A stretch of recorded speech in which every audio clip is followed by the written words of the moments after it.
Mes bien-aimés dans la foi, que la paix et la grâce du Seigneur Jésus soient avec vous tous. Nous saluons nous tous dans nos Seigneurs. Nous disons merci à notre Dieu pour son amour, sa grâce infinie, sa miséricorde envers nous. Est-ce qu'il y a une opportunité, privilège pour que nous puissions nous réunir et plonger le regard dans les secrètes écritures de sa parole, les saintes écritures de sa parole, cette fois-ci dans le livre de Jean, le chapitre 1er, la première partie, c'est-à-dire du premier verset jusqu'au verset 14. Faisons donc une lecture. Jean 1er. Au commencement était la parole, et la parole était avec Dieu, et la parole était Dieu. Elle était au commencement avec Dieu.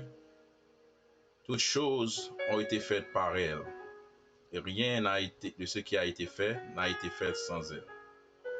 En elle était la vie, et la vie était la lumière des hommes. La lumière, lui, dans les ténèbres, et les ténèbres ne l'ont point reçu. Il y eut un homme envoyé de Dieu, son nom était Jean. Il vint pour servir de témoin, pour rendre témoignage à la lumière, afin que tous crussent par lui. Il n'était pas la lumière, mais il parut pour rendre témoignage à la lumière. Cette lumière était la véritable lumière qui, en venant dans le monde, éclaire tout homme. Elle était dans le monde et le monde a été fait par elle, et le monde ne l'a point connue. Elle était venue chez les siens, et les siens ne l'ont point reçue. Mais à tous ceux qui l'ont reçue, à ceux qui croient en son nom, elle a donné le pouvoir de devenir enfants de Dieu, lesquels sont nés, non du sang, ni de la volonté de la chair, ni de la volonté de l'homme, mais de Dieu. Et par la parole, a été faite chair, et elle habitait parmi nous, pleine de grâce et de vérité, et nous avons contemplé sa gloire, une gloire comme la gloire du Fils unique venu du Père. Amen. Donc, comme nous voyons, bien-aimés, ce qui est intéressant ce matin, à travers ce chapitre dont nous venons de lire, et donc l'apôtre Jean, qui fut, après la déclaration de l'apôtre Paul, était devenu Jean, fils de Zébédée, un disciple Christ, l'un des disciples de Christ, était devenu apôtre de Jésus-Christ, et même devenu l'une des colonnes de l'église primitive. Donc Dieu lui a confié pas mal de missions, pas mal de révélations. Nous trouvons dans les évangiles, l'évangile de Jean. Parmi les 4 évangiles, nous trouvons aussi les épîtres de Jean. Je crois qu'il y a bien 3 épîtres de Jean. Nous avons aussi le livre de l'Apocalypse, car Dieu a se servi de Jean pour nous annoncer les événements du temps de la fin. Donc, dans ce passage, Jean révèle la divinité du Fils de Dieu, la divinité de Jésus-Christ. Puis il parle aussi de l'œuvre du Fils de Dieu avant son incarnation. Il parle aussi du ministère de Jean-Baptiste, et Jésus-Christ, la vérité, véritable lumière qui a été rejetée, acceptée. Puis il finit par la parole qui étant faite chair. Au commencement était la parole, premier verset, et la parole était avec Dieu, et la parole était Dieu. Elle était au commencement avec Dieu, toutes choses ont été faites par elle, et rien de ce qui a été fait n'a été fait sans elle. Alors oui, bien aimé. Donc, Jean te voulais faire moi-même avec vous comprendre matin, dans le moment ça. Dans le commencement, parole là, il l'a déjà. Car nous savons, depuis la Genèse, Dieu a tout créé par la parole.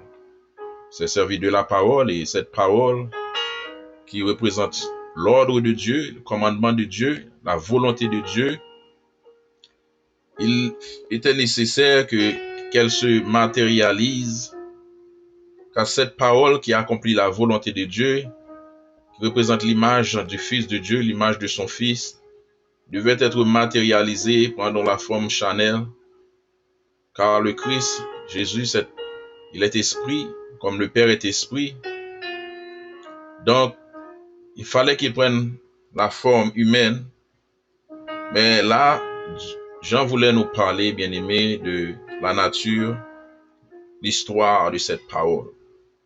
Et nous faire savoir qu'il y avait une unité, une union entre la parole avec Dieu le Père, car ils étaient tous ensemble dès le commencement. Et tout ce que le Père faisait, il le faisait par la parole, il le faisait par le Fils. Tout ce qu'il faisait, il le faisait par le Fils, et rien de ce qu'il faisait ne se faisait sans le Fils. Nous voyons donc l'harmonie entre du Père et du Fils. Ils travaillaient ensemble, ils se servaient l'un de l'autre. Le Père du moins se servait du Fils pour exécuter sa volonté depuis le commencement, sa volonté depuis la création, et jusqu'ici parvenu au temps de Jean-Baptiste. Le Christ fut apparu dans le monde. Jésus venu dans le monde bien-aimé pour nous apporter la vie, la bonne nouvelle, pour apporter la justice. Et qu'est-ce que cette parole nous a apporté d'après Jean? En elle était la vie, verset 4, quatrième verset, en elle était la vie, et la vie était la lumière des hommes. Oui, sans la vie, nous n'avons pas de lumière, sans la vie, nous sommes plongés dans une ténèbre permanente, nous sommes plongés dans la mort. Et oui, et même avant la venue de Jésus-Christ, quoique malgré la gloire de Dieu qui se manifestait depuis Moïse, eh bien, bien-aimé, l'humanité se trouvait toujours là, plongée dans la mort. Et la vie a été venue par Jésus-Christ. Je suis le chemin, la vérité et la vie. Nul ne vient au Père que par moi. Et c'est lui qui a apporté la vie dans le monde. Elle était la vie était la lumière des hommes. Il est venu nous apporter la lumière pour nous éclairer, afin que nous puissions voir notre situation, l'état dont nous nous trouvons, bien-aimés. Et c'est ça, le rôle du Seigneur Jésus, venu dans le monde, un monde où nous trouvons des injustices, toutes sortes d'injustices dans ce monde. Et Jésus était venu pour nous annoncer cette bonne nouvelle, pour nous apporter la vraie justice. La justice qui procure la vie. La justice qui délivre. La justice qui purifie, la justice qui sanctifie. La justice qui procure la liberté. Verset 5 nous dit, la lumière luit dans les ténèbres et les ténèbres ne l'ont point reçue. C'est malheureusement, quoique la lumière fut venue dans le monde et qu'elle a porté son éclat dans le monde, bien aimé, le monde n'a pas voulu recevoir cette lumière. Jusqu'à nos jours, les gens ont préféré adorer la créature, c'est-à-dire Satan le diable, les esprits inférieurs que Dieu a expulsés de son royaume. Les gens ont préféré les adorer. Les gens ont préféré de les servir. Les gens ont préféré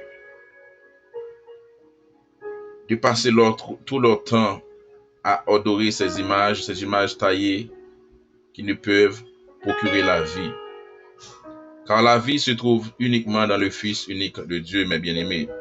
Je vous encourage donc à l'accepter dans votre vie, accepter Jésus dans votre vie, suivre sa parole, recevoir son enseignement, confesser qu'il est le Fils de Dieu, suivre son modèle, le modèle d'humilité qu'il avait, de l'obéissance, sur la direction du Père, afin d'accomplir la volonté de Dieu.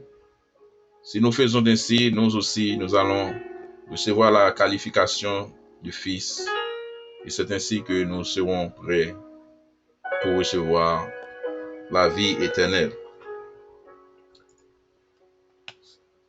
Verset 6 nous dit, il y eut un homme envoyé de Dieu, son nom était Jean. Il vint pour rendre témoignage, il vint pour servir de témoin, pour rendre témoignage à la lumière afin que tous crussent. Dieu, dans son amour, dans sa compassion, il planifie. Il toujours fait plan pour moi-même avec. Même avant la venue de son fils, puis pour la même époque, il a envoyé juste auparavant, juste avant, un serviteur, un grand serviteur, le plus grand de tous les hommes qui sont nés de femmes, le prophète Jean. Jean a été envoyé pour préparer le chemin du Seigneur. Jean a été envoyé pour servir de témoin. Ainsi que nous allons voir par la suite, il va vraiment, effectivement, rendre ses témoignages à propos du Fils de Dieu. Oh oui, nous bénissons le Seigneur pour son amour, pour sa grâce infinie, pour sa fidélité envers nous, bien-aimés. Lui disons merci, tout est au fait. Il n'était pas la lumière.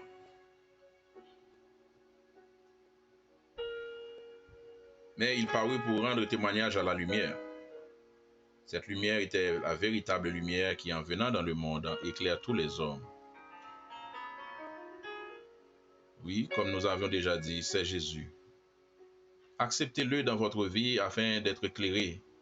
Vous allez voir les choses différemment, vous allez comprendre les choses différemment, vous allez comprendre la magnificence de Dieu, vous allez comprendre la vraie nature, la vraie énergie, pas la fausse, mais la vraie. Source de nature, source d'énergie, source de vie, va venir habiter dans votre vie, car il dit, voici je me tiens à la porte, si quelqu'un ouvre, j'entrerai, je souperai avec lui et lui avec moi. Ça, c'est cette invitation que Dieu a envoyée à vous et à moi. Répondons à son appel afin que nous ne passons pas à côté de sa grâce infinie. Alors nous voulons dire merci à Dieu, merci de son amour infini, de sa compassion. Elle était dans le monde a été fait par elle. Et sous ce qui a été fait, rien n'a été fait sans elle. Elle était dans le monde et le monde a été fait par elle et le monde ne l'a point connue.